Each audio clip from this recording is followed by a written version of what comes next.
નમસ્કાર, educate study ઝોનના તમામ દર્શક મિત્રોનું આપણી ચેનલમાં સ્વાગત છે। આજના આ 15મા મોડલ પેપરની અંદર કુલ 50 પ્રશ્નો, મોસ્ટ આઈએમપી 50 પ્રશ્નો જે આપને આવનારી પરીક્ષાની અંદર ખૂબ જ ઉપયોગી થશે। તો તમામે તમામ પ્રશ્નો છે એ જોઈ લેજો અને આ વિડીયોને લાઇક કરજો, શેર કરજો, ચેનલને સબસ્ક્રાઈબ પણ કરી લેજો। તો સમયનો સદુપયોગ કરી અને તમામે તમામ પ્રશ્નો જોજો અને યાદ રાખજો, જેથી આવનારી પરીક્ષામાં આપને ખૂબ જ ઉપયોગી થવાના છે। એમાં પહેલો પ્રશ્ન છે, પ્રવાસન સ્થળો અને સંબંધિત રાજ્યોની જોડીઓ પૈકી કઈ જોડી યોગ્ય નથી? પ્રવાસન સ્થળો અને રાજ્યની આપને જોડી આપી છે, એમાંની કઈ જોડી યોગ્ય નથી? તો એમાં પ્રથમ છે મનાલી। મનાલી આવશે હિમાચલ પ્રદેશની અંદર। મનાલી ક્યાં આવેલું છે? હિમાચલ પ્રદેશની અંદર, એ સાચું છે। ત્યાં પછી ઊટી, ઊટી આવશે તમિલનાડુની અંદર, તો એ પણ સાચું છે। ઊટી ક્યાં આવશે? તમિલનાડુ। પછી દાર્જિલિંગ, દાર્જિલિંગની સામે આપને આપ્યું છે કેરેલા, પરંતુ દાર્જિલિંગ આવેલું છે પશ્ચિમ બંગાળની અંદર। દાર્જિલિંગ ક્યાં આવેલું છે? પશ્ચિમ બંગાળની અંદર। એટલે ત્રીજું જે જોડી છે એ કેવી છે? ખોટી છે। આપને યોગ્ય કઈ નથી એ પૂછવામાં આવ્યું છે, એટલે આપણો જવાબ બની જશે સી। અને છેલ્લે આપ્યું છે મસૂરી, મસૂરી આવશે ઉત્તરાખંડ। મનાલી હિમાચલ પ્રદેશમાં, ઊટી તમિલનાડુ, દાર્જિલિંગ ક્યાં? તો કે પશ્ચિમ બંગાળ, અને મસૂરી ઉત્તરાખંડ। તેમાં હિમાલયની પર્વતમાળામાં દક્ષિણથી ઉત્તર તરફના અનુક્રમમાં નીચેના પૈકી કયો વિકલ્પ સત્ય છે? આપણે દક્ષિણથી ઉત્તર તરફ જવાનું છે, એટલે સૌ પ્રથમ દક્ષિણમાં અને છેલ્લે ઉત્તરમાં। તેમાં સૌ પ્રથમ આપ્યું છે કારાકોરમ, તેમાં લડાખ, જાસ્કર અને પીરપાંજલ। તો સૌ પ્રથમ દક્ષિણમાં કયું આવશે? તો સૌ પ્રથમ દક્ષિણમાં આવશે પીરપાંજલ, પીરપાંજલ। ત્યાર પછી આવશે જાસ્કર। સૌ પ્રથમ દક્ષિણમાં પીરપાંજલ, પછી ઉત્તર તરફ આગળ વધતા જાસ્કર, ત્યાર પછી લડાખ, અને ત્યાર પછી આવશે સૌથી ઉત્તરમાં કારાકોરમ। એટલે જવાબ છે ડી, પીરપાંજલ, જાસ્કર, લડાખ અને કારાકોરમ। છેલ્લે ઉત્તરમાં આવશે કારાકોરમ।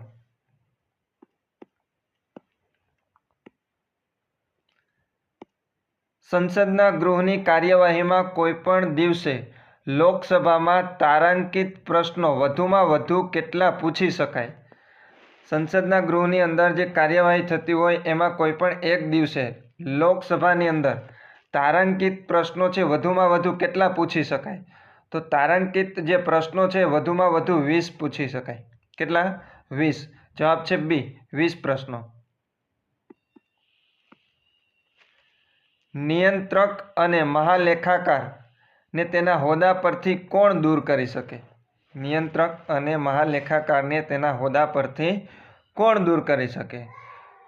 એમાં નાણાં મંત્રાલય, રાષ્ટ્રપતિ, સંસદનો મહાભિયોગ પ્રસ્તાવ અને વડાપ્રધાન।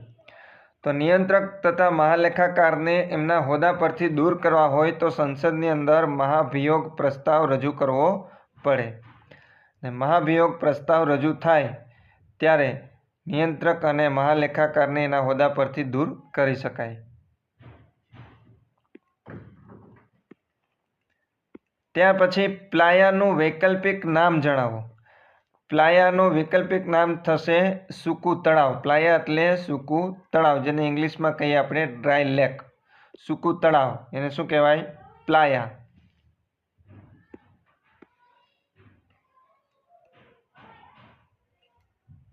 લેખક અને તેમની રચનાને યોગ્ય રીતે ગોઠવો। આપણે લેખક આપેલા છે અને એની સામે આપણે આપેલી છે એમની રચના, તો એમને આપણે યોગ્ય રીતે ગોઠવવાની છે। તો પ્રથમ છે આનંદ શંકર ધ્રુવ, આનંદ શંકર ધ્રુવ, તો એની સામે આવશે સાહિત્ય વિચાર, સાહિત્ય વિચાર। ત્યાર પછી કાકા સાહેબ કાલેલકર, કાકા સાહેબ કાલેલકર આવશે ઉગમણો દેશ જાપાન. રાવી પાઠક એટલે કે રામનારાયણ વિશ્વનાથ પાઠક, એમની સામે આવશે દ્વિરેફ. અને ઝવેરચંદ મેઘાણીની રચના છે સૌરાષ્ટ્રની રસધારા. આનંદ શંકર ધ્રુવ, સાહિત્ય વિચાર, કાકા સાહેબ કાલેલકર, ઉગમણો દેશ જાપાન, રામનારાયણ વિશ્વનાથ પાઠક, એમની રચના છે દ્વિરેફ વાતો. અને ઝવેરચંદ મેઘાણીની રચના છે સૌરાષ્ટ્રની રસધાર. સાચો ઓપ્શન છે બી.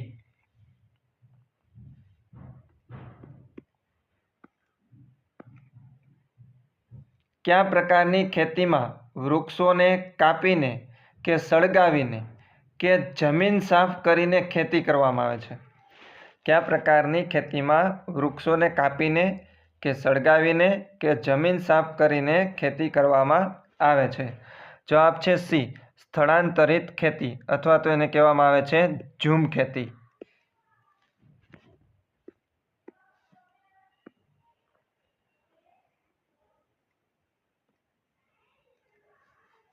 ધાર્મિક સ્થળો અને રાજ્યોને યોગ્ય રીતે ગોઠવો. ધાર્મિક સ્થળો આપ્યા છે અને એ ધાર્મિક સ્થળો છે કયા રાજ્યમાં આવેલા છે? તો સૌ પ્રથમ આપ્યું છે આપને બદ્રીનાથ મંદિર.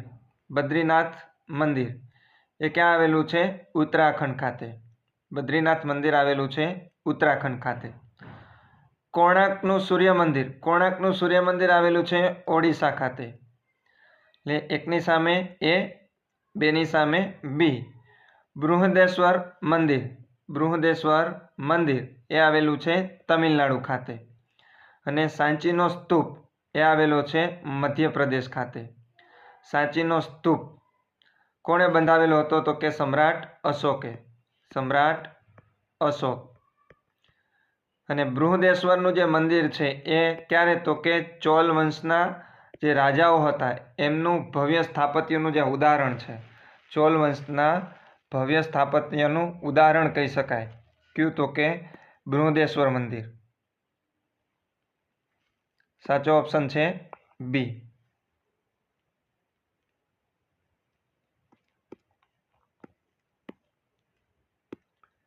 નાગરિકો માટે સમાન દીવાની કાયદાની વાત રાજ્ય નીતિના માર્ગદર્શક સિદ્ધાંતોમાં કયા અનુચ્છેદમાં કરવામાં આવી છે? નાગરિકો માટે સમાન દીવાની કાયદાની જે વાત છે એ રાજ્ય નીતિના માર્ગદર્શક સિદ્ધાંતોમાં કયા અનુચ્છેદ હેઠળ કરવામાં આવી છે? જવાબ છે બી, અનુચ્છેદ 44. ત્યારબાદનો પ્રશ્ન છે બાળ મજૂરી પર પ્રતિબંધ અંગે ભારતના બંધારણમાં જોગવાઈ છે કે નહીં, અને હોય તો કઈ કલમમાં છે? ભારતના બંધારણની અંદર બાળ મજૂરી અંગેની જોગવાઈ તો છે જ, તો કયા કલમમાં છે? તો એ છે કલમ નંબર 24ની અંદર બાળ મજૂરી પ્રતિબંધનો ધારો છે અને એ ભારતના બંધારણની કઈ કલમમાં છે? કલમ નંબર 24માં.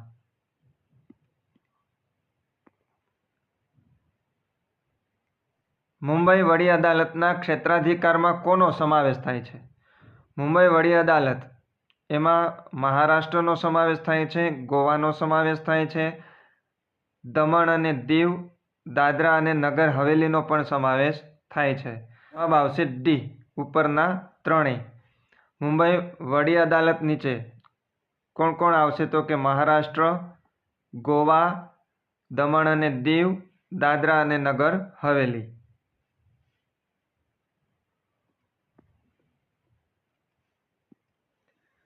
ત્યારબાદ ભીલ સેવા મંડળની સ્થાપના કોણે કરી હતી? ભીલ સેવા મંડળની સ્થાપના કરનાર છે શ્રી અમૃતલાલ વિઠ્ઠલભાઈ ઠક્કર. ભીલ સેવા મંડળની સ્થાપના શ્રી અમૃતલાલ વિઠ્ઠલભાઈ ઠક્કર. ત્યારબાદ કનિષ્ક કયા વંશનો રાજા હતો? તો કનિષ્ક એ હતો કુષાણ વંશનો રાજા. જવાબ છે ડી, કુષાણ. કનિષ્ક કયા વંશનો રાજા હતો? કુષાણ વંશનો. સિંધુ સંસ્કૃતિના લોકો કઈ કલાથી પરિચિત હતા?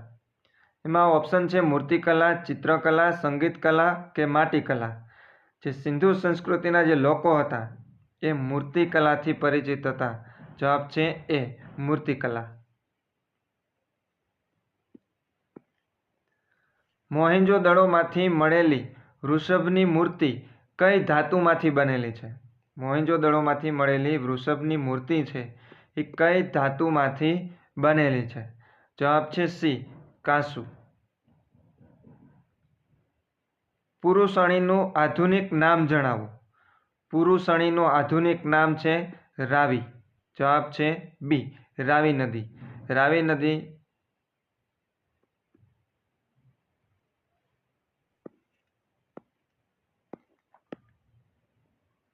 ત્યારબાદ યોગ્ય જોડકા જોડો. એમાં સૌપ્રથમ આપણે આપ્યું છે તુલસીશ્યામ. તુલસીશ્યામ છે એ કયા જિલ્લામાં આવેલું છે? તો કે ગીર સોમનાથ. લસુંદ્રા. લસુંદ્રા છે એ આવશે ખેડા જિલ્લાની અંદર. લસુંદ્રા ક્યાં આવેલું છે? ખેડા જિલ્લાની અંદર. ત્યારબાદ ઉનાઈ. ઉનાઈ આવેલું છે નવસારી જિલ્લાની અંદર. અને ટુવા. ટુવા આવેલું છે પંચમહાલ જિલ્લાની અંદર.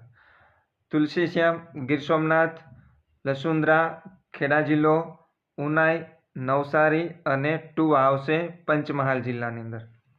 સાચો ઓપ્શન છે ડી.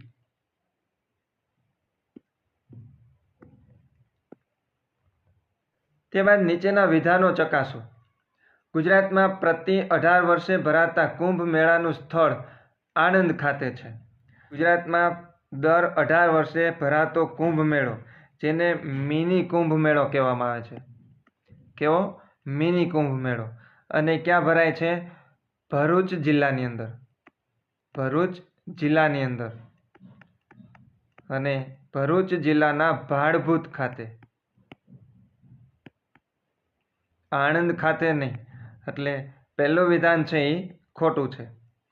ત્યારબાદ ભગવાન અજીતનાથની પ્રતિમા ધરાવતું પવિત્ર સ્થળ તારંગા મહેસાણા જિલ્લામાં આવેલું છે. તો એ વિધાન છે એ સાચું છે. ભગવાન અજીતનાથની પ્રતિમા ધરાવતું જે પવિત્ર સ્થળ તારંગા છે એ કયા જિલ્લાની અંદર આવેલું છે? મહેસાણા જિલ્લાની અંદર. ત્યારબાદ શુદ્ધ ઘી માટે પ્રખ્યાત સ્થળ જામખંભાળિયા દેવભૂમિ દ્વારકા જિલ્લામાં આવેલું છે. શુદ્ધ ઘી માટેનું જે પ્રખ્યાત સ્થળ છે જામખંભાળિયા, એ ક્યાં આવેલું છે? તો કે દેવભૂમિ દ્વારકા ખાતે. એટલે ત્રીજું વિધાન પણ સાચું છે. રમણીય દરિયા કિનારો ધરાવતું સ્થળ ઉભરાટ સુરત જિલ્લામાં આવેલું છે. તો ઉભરાટ છે એ સુરત જિલ્લાની અંદર નહીં, પરંતુ નવસારી જિલ્લાની અંદર આવેલું છે.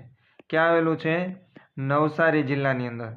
ઉભરાટ કયો જિલ્લો? નવસારી જિલ્લો. એટલે ચોથું વિધાન છે એ ખોટું છે. પહેલું અને ચોથું વિધાન ખોટું છે, જ્યારે બીજું અને ત્રીજું વિધાન છે એ સાચું છે. આપણે કીધું છે ઉપરોક્ત પૈકી ક્યુ અથવા તો કયા વિધાનો સાચા છે. કયા વિધાનો સાચા છે ખાસ આ જોવાનું. સાચું પૂછ્યું છે કે ખોટું? તો બીજું અને ત્રીજું. જવાબ છે બી.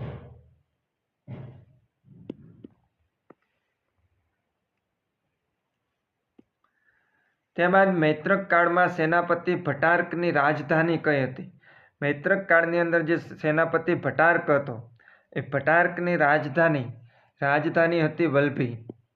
કઈ હતી? વલભી. ભટ્ટારકની રાજધાની હતી વલભી. એટલે જવાબ છે બી. અંબાજીનો મેળો ક્યાં અને ક્યારે ભરાય છે?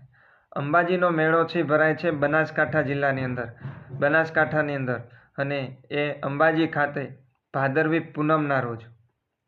ભાદરવી પૂનમના રોજ અંબાજીનો મેળો ક્યારે ભરાય છે? ભાદરવી પૂનમ.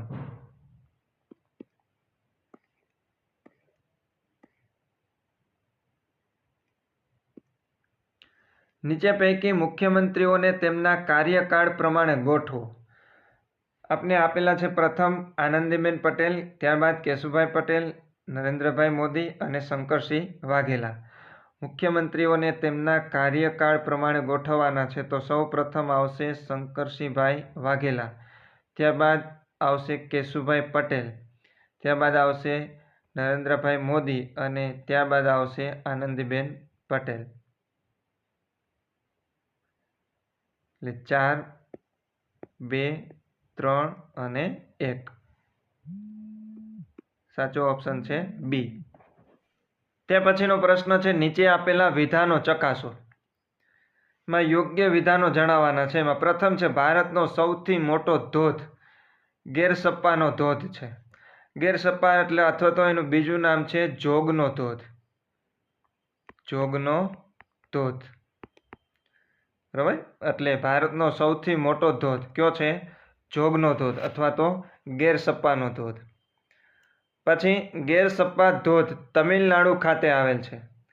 ગેરસપ્પાનો ધોધ છે તમિલનાડુ ખાતે નહીં, પરંતુ એ મહારાષ્ટ્ર અને કર્ણાટકના જે તટીય વિસ્તાર છે ત્યાંથી જે વહેતી નદી છે શરાવતી નદી, એ શરાવતી નદી ઉપર આ ગેરસપ્પાનો ધોધ છે એ આવેલો છે. એટલે મહારાષ્ટ્ર અને કર્ણાટકના જે તટીય પ્રદેશો છે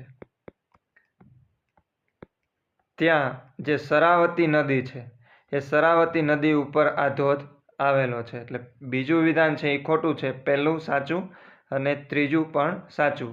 ગેરસપ્પા ધોધ શરાવતી નદી પર આવેલો છે. એટલે પહેલું અને ત્રીજું.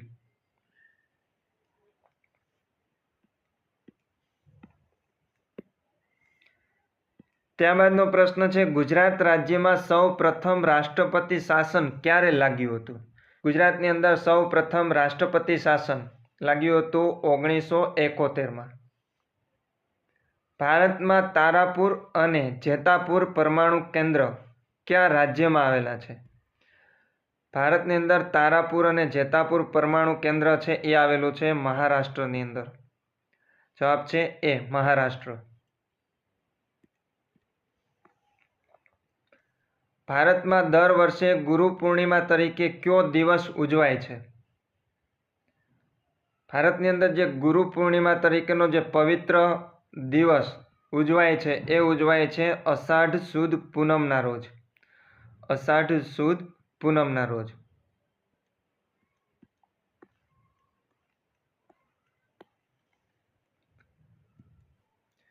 તેમજ ગુરુ પૂર્ણિમા દિવસની ઉજવણી કયા ધર્મના લોકો દ્વારા ઉજવવામાં આવે છે?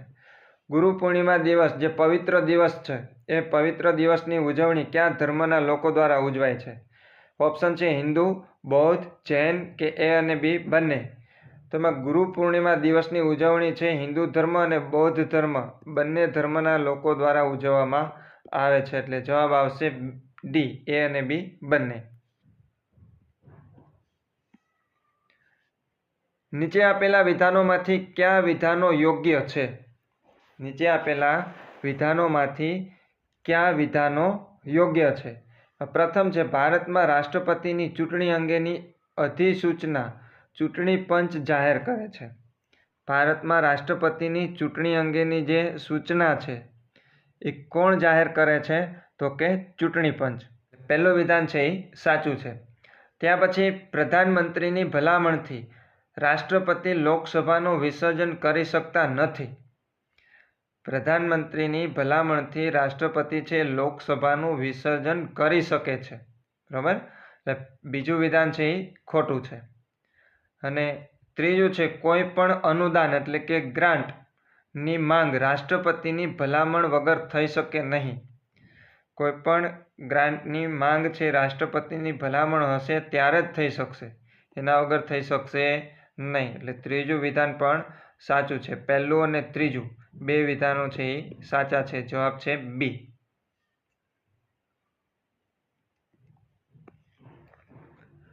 ત્યાર પછી દૂધનો સફેદ રંગ શાનાથી હોય છે?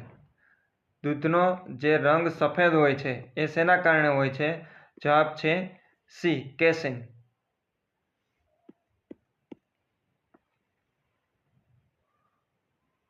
નીચે આપેલા વિધાનો પૈકી કયા વિધાનો યોગ્ય છે? પ્રથમ છે, બોક્સાઇટના ઉત્પાદનમાં ગુજરાતનું સ્થાન પ્રથમ છે. ભારતની અંદર બોક્સાઇટના ઉત્પાદનમાં ગુજરાતનું સ્થાન પ્રથમ છે. બીજું છે, કપડાં ઉદ્યોગ સંશોધન સંસ્થા અમદાવાદ ખાતે આવેલી છે. કપડાં ઉદ્યોગ સંશોધન સંસ્થા અમદાવાદ ખાતે આવેલી છે. ઓપ્શન છે ફક્ત એક અને બે બંને, ફક્ત બે અને એક પણ નહીં. દર્શક મિત્રો, આ પ્રશ્નનો જવાબ છે તમારે કમેન્ટ બોક્સની અંદર આપવાનો છે કે આનો સાચો જવાબ છે એ શું આવશે. બોક્સાઇટના ઉત્પાદનમાં ગુજરાતનું સ્થાન પ્રથમ છે ભારતની અંદર. કપડા ઉદ્યોગ સંશોધન સંસ્થા અમદાવાદ ખાતે આવેલી છે. તો એમાં ઓપ્શન છે ફક્ત 1 અને 2 બંને, ફક્ત 2 અને 1 પણ નહીં.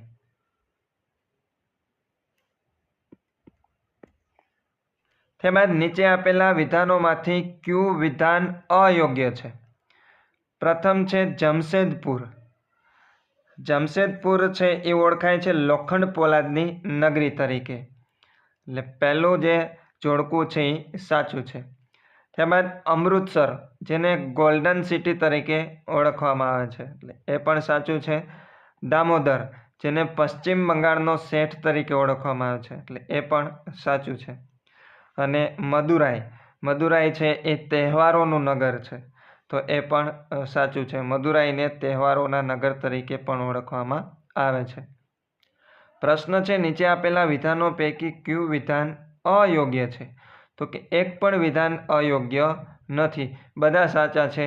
જમશેદપુર લોખંડ પોલાદની નગરી, અમૃતસર ગોલ્ડન સિટી, દામોદર પશ્ચિમ બંગાળનો શેઠ અને મદુરાઈ તહેવારોનું નગર.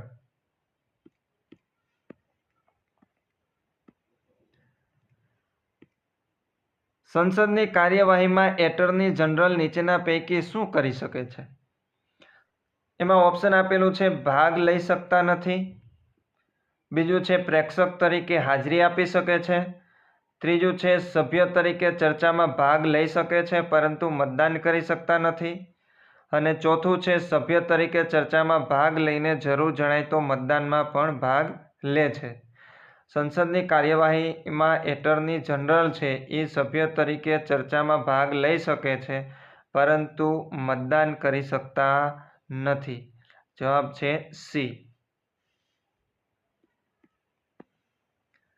નયનકારા પ્રથા કોનું મહત્વનું લક્ષણ હતું? નયનકારા પ્રથા એ હતું વિજયનગર સામ્રાજ્યનું, વિજયનગર રાજ્યતંત્રનું. નયનકારા પ્રથા કોનું લક્ષણ હતું? વિજયનગર રાજ્યતંત્રનું. નીચેના પૈકી કયા તેલમાં મહત્તમ પ્રોટીન સામગ્રી છે? એટલે કે કયા તેલની અંદર વધુમાં વધુ પ્રોટીન મળે છે? દિવેલ, સૂર્યમુખીનું તેલ, સોયાબીનનું તેલ કે મગફળીનું તેલ? તો જવાબ આવશે સી, સોયાબીનના તેલની અંદર. ત્યારબાદનો પ્રશ્ન છે ધાતુની શુદ્ધતા શેનાથી નક્કી થાય છે? ધાતુની શુદ્ધતા શેનાથી નક્કી થાય છે?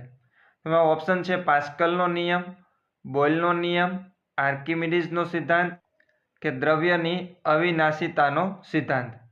ધાતુની શુદ્ધતા છે એ નક્કી થાય છે આર્કિમિડીઝના સિદ્ધાંત દ્વારા.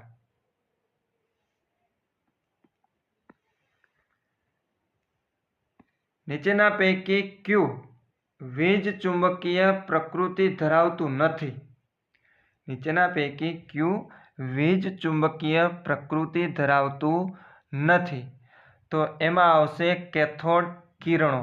કેથોડ કિરણો, ક્ષ કિરણો, ગામા કિરણો અને ઇન્ફ્રારેડ કિરણો એ વીજ ચુંબકીય પ્રકૃતિ ધરાવે છે, જ્યારે કેથોડ કિરણો છે એ વીજ ચુંબકીય પ્રકૃતિ ધરાવતો નથી.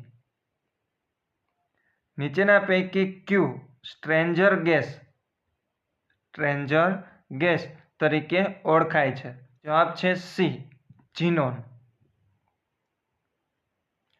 ઝીનોનને સ્ટ્રેન્જર ગેસ તરીકે ઓળખવામાં આવે છે.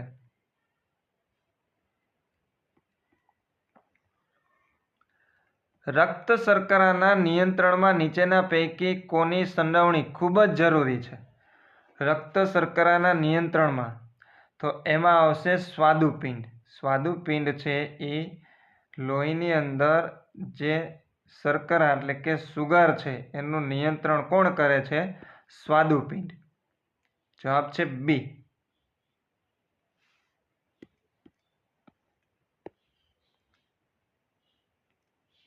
નીચેના પૈકી કયું રાજ્ય એ સૌ પ્રથમ રાજ્ય છે કે જેણે શાકભાજી અને ફળો માટે લઘુત્તમ ટેકાના ભાવ જાહેર કર્યા છે? શાકભાજી અને ફળો માટે લઘુત્તમ ટેકાના ભાવ જાહેર કર્યા હોય એવું સૌ પ્રથમ કયું રાજ્ય? તો એ છે કેરળ રાજ્ય. જવાબ છે સી, કેરળ. લઘુત્તમ ટેકાના ભાવ કોના દ્વારા જાહેર કરવામાં આવે છે? લઘુત્તમ ટેકાના ભાવ છે એ કૃષિ ખર્ચ અને ભાવ પંચ દ્વારા, એટલે કે agriculture cost and price commission દ્વારા.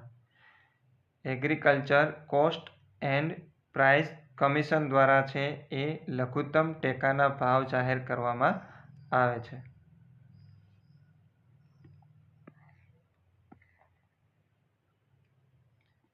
ખેતીવાડી ક્ષેત્રે અને તેની સાથે સંકળાયેલ ક્ષેત્રના સંબંધમાં નીચેના પૈકી કયું વાક્ય યોગ્ય નથી? કયું વાક્ય યોગ્ય નથી? તો એમાં પ્રથમ છે લગભગ 13.7% જીડીપી આ ક્ષેત્ર દ્વારા આપવામાં આવે છે. ભારતનું કૃષિ ક્ષેત્ર છે એ લગભગ કેટલા ટકા? તો કે 13.7% જીડીપી છે એ આપે છે. એ વિધાન છે એ સાચું છે. લગભગ 50% કાર્યાન્વિત લોકો આ ક્ષેત્ર સાથે જોડાયેલા છે. કૃષિ ક્ષેત્ર સાથે કેટલા ટકા લોકો જોડાયેલા છે? 50% જેટલા. આ ક્ષેત્રની ઉત્પાદકતા પ્રમાણમાં ઘણી જ ઓછી છે. એટલે એ પણ સાચું છે કે કૃષિ ક્ષેત્રે જે ઉત્પાદનનું પ્રમાણ છે એ ખૂબ જ ઓછું છે. અને 50% વાળું પણ સાચું છે. આ ક્ષેત્રમાં મૂડીરોકાણ ઘણું જ વધારે હોય છે. કૃષિ ક્ષેત્રની અંદર મૂડીરોકાણ છે એ ઉદ્યોગ ક્ષેત્રે છે એ મૂડીરોકાણ હોય છે એના કરતાં પ્રમાણમાં ખૂબ જ ઓછું હોય છે. એટલે આ ક્ષેત્રમાં મૂડીરોકાણ ઘણું જ વધારે હોય છે એ વિધાન છે એ ખોટું છે. મૂડીરોકાણ ઓછું હોય છે. સાચો જવાબ આવશે ડી. નીચેના પૈકી કોણે 1949માં મહાત્મા ગાંધી કીર્તિ મંદિરનું પોરબંદર ખાતે ઉદ્ઘાટન કર્યું હતું? 1949ની અંદર મહાત્મા ગાંધી કીર્તિ મંદિર જે પોરબંદર ખાતે આવેલું છે એનું ઉદ્ઘાટન કોણે કર્યું હતું? તેનું ઉદ્ઘાટન કરનાર હતા સરદાર વલ્લભભાઈ પટેલ. ત્યાં પછીનો પ્રશ્ન છે ગુજરાતનું ધ્રાસણવેલનું મંદિર કયા પ્રકારનું છે? ગુજરાતમાં આવેલ ધ્રાસણવેલનું મંદિર છે એ છે સપ્તાયતન પ્રકારનું. જવાબ છે ડી, સપ્તાયતન.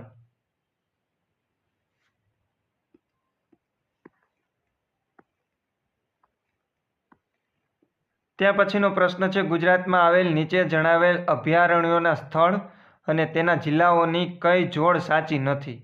અભયારણ્ય અને એ જિલ્લાઓના આપણે સ્થળ આપેલા છે તો એમાંની કઈ જોડ સાચી નથી? એમાં પહેલું છે ખીજડીયા પક્ષી અભયારણ્ય. ખીજડીયા પક્ષી અભયારણ્ય આવેલું છે જામનગર જિલ્લાની અંદર, એટલે એ જોડ છે એ સાચી છે. ખીજડીયા પક્ષી અભયારણ્ય, જામનગર જિલ્લો. હિંગોળગઢ પ્રાકૃતિક શિક્ષણ અભયારણ્ય એ આવેલું છે રાજકોટ જિલ્લાની અંદર, એ જોડ પણ સાચી છે. હિંગોળગઢ પ્રાકૃતિક અભયારણ્ય, રાજકોટ જિલ્લો. રતનમહાલ રીંછ અભયારણ્ય દાહોદ જિલ્લાની અંદર આવેલું છે, એટલે એ જોડ પણ સાચી છે. ત્યારબાદ બરડીપાડા અભયારણ્ય. બરડીપાડા અભયારણ્ય નર્મદા જિલ્લાની અંદર આવેલું નથી. બરડીપાડા અભયારણ્ય એ આવેલું છે પોરબંદર જિલ્લાની અંદર, પોરબંદર જિલ્લો.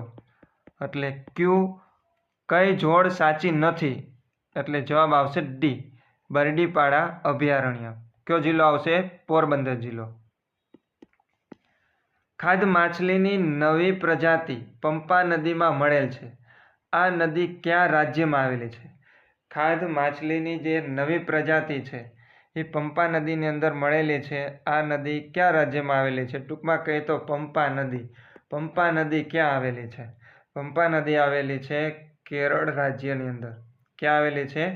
કેરળ રાજ્યની અંદર. એક પંપા સરોવર પણ છે, પંપા સરોવર. પંપા સરોવર છે એ કયા રાજ્યની અંદર આવેલું છે? તો એ આવેલું છે કર્ણાટક રાજ્યની અંદર. અને પંપા નદી કેરળ રાજ્યની અંદર.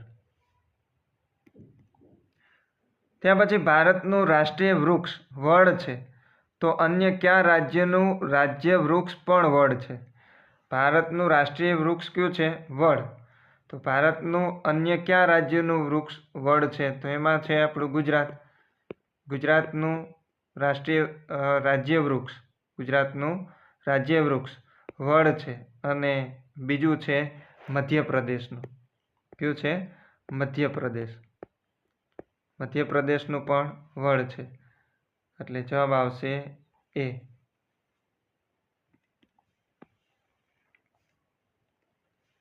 માહિતી અધિકાર અધિનિયમ મુજબ જો માહિતી વ્યક્તિના જીવન કે સ્વતંત્રતાને લગતી હોય તો તે કેટલા સમય મર્યાદામાં આપવાની હોય છે? આરટીઆઈ.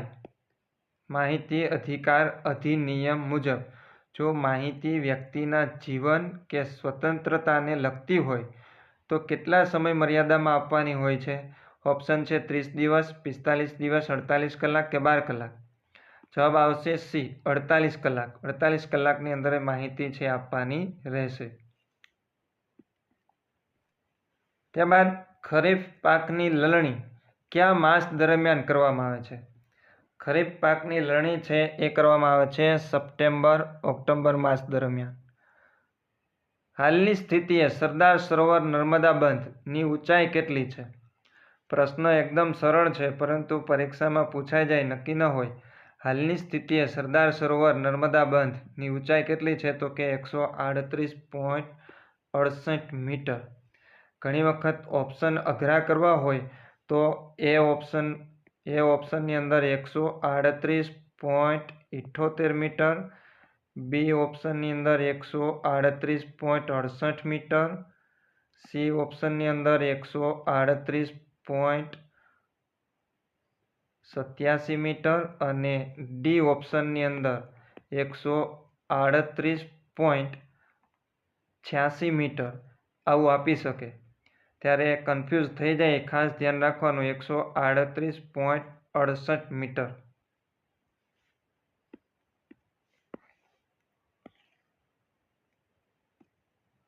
બે 2011ની વસ્તી ગણતરી પ્રમાણે નીચેના પૈકી કયા કેન્દ્ર શાસિત પ્રદેશમાં સાક્ષરતા દર સૌથી ઊંચો હતો? કેન્દ્ર શાસિત પ્રદેશની વાત કરી છે. 2011ની વસ્તી ગણતરી પ્રમાણે સાક્ષરતા દર સૌથી ઊંચો કયા કેન્દ્ર શાસિત પ્રદેશનો હતો? તો એ હતો લક્ષદ્વીપ. કયો હતો? લક્ષદ્વીપ. 2001 થી 2011 વચ્ચે ભારતની વસ્તી વધારાનો વાર્ષિક વૃદ્ધિ દર કેટલો રહ્યો? 2001 થી 2011 વચ્ચે ભારતની વસ્તી વધારાનો વાર્ષિક વૃદ્ધિ દર એ રહ્યો છે 1.76%. જવાબ છે બી, 1.76%.